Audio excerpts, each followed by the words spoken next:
Welcome everyone to my violin online class. My name is Beata, and today this little snowman is going to join us for a little instruction on how to hold the bow correctly.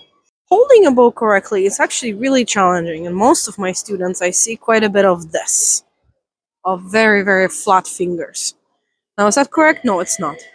So we are coming back to two very important rules, which is that there's no one way of holding a bow because everybody has a different size of hand. So it can be one way of holding the bow. Now, second rule, very important rule, is to curve the fingers. Before I go into details, I'm going to mention those two. And if you forget all the little things out there, just remember, curl the fingers. Now, I've mentioned the curved shape of the hand. And now this little guy is going to help us. He lost his hand. But he's going to help us today on how to hold a ball. Imagine holding something round, just like the snowman. And some of you will have a larger hand. So, of course, the circle is going to be bigger on smaller hand and we might be smaller. So, in that case, we apply that to the ball. And there we go. We have this very nice shaped hand and very circular shape. That's exactly what we need. When it comes to more specific way of holding a bow, I always tell my students to imagine a plane. If your hand would be a plane, and in a plane you need the passengers, are those fingers. Pinky would be the steering wing. Index finger is the pilot, and the thumb is a nice landing wheel. And now we talked about the curved shape of the hand, and that's really important because if we straighten out all these joints and keep the hand this way, unfortunately, I can't really very well move the hand. I can't really play fast, and my hand will most definitely not be in the most efficient position to play. I need all these joints to be able to move the hand smoothly on the strings. I want to show you what happens when your fingers are straight, because I've mentioned that's not the best, but we don't know why. When we play, a lot of the times when we have the fingers straight, we would follow the bridge this way rather than a linear motion like this. And if your fingers are curved, you can facilitate the turn, and dampen elbow becomes more smooth.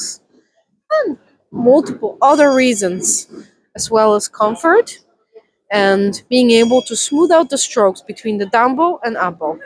There are a few exercises to help with the bow balance. Okay, so one I call this finger push-ups. Okay, so you actually straighten all your fingers just like that, and now you're trying to pull it with only using all your joints this way. Exactly. Warm up these joints in the cold weather. Exactly. This way. Now there's another exercise to help you with curling all the joints. I called it spider goes east and west. Now it's important to keep your bow this way, not north and south. And it's quite challenging is to try to keeping it coming and curling the fingers while you do that. There you go.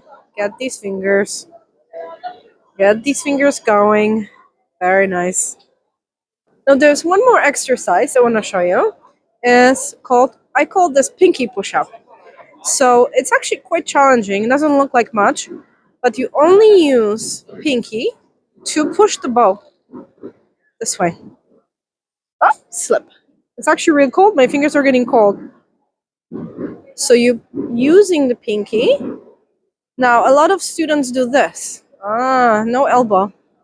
Just pinky this way, pushing this way, exactly. Very nice. Good job. Keep trying. Thank you so much for joining me this video. And I really love Dresden Christmas Market and would like to thank our guests, performing guests, the snowman, beautiful snowman playing guitar. and he really helped us in holding the fingers this way. And I will show you a little bit of the market right after this video. Thank you very much. Bye.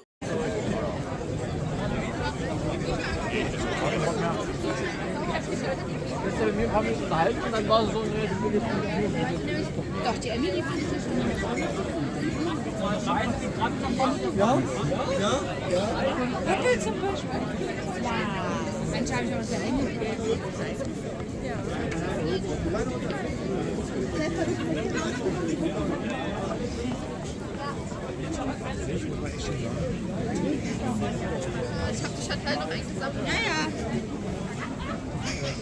Ich hoffe, die nehmen jetzt hier keinen Becher.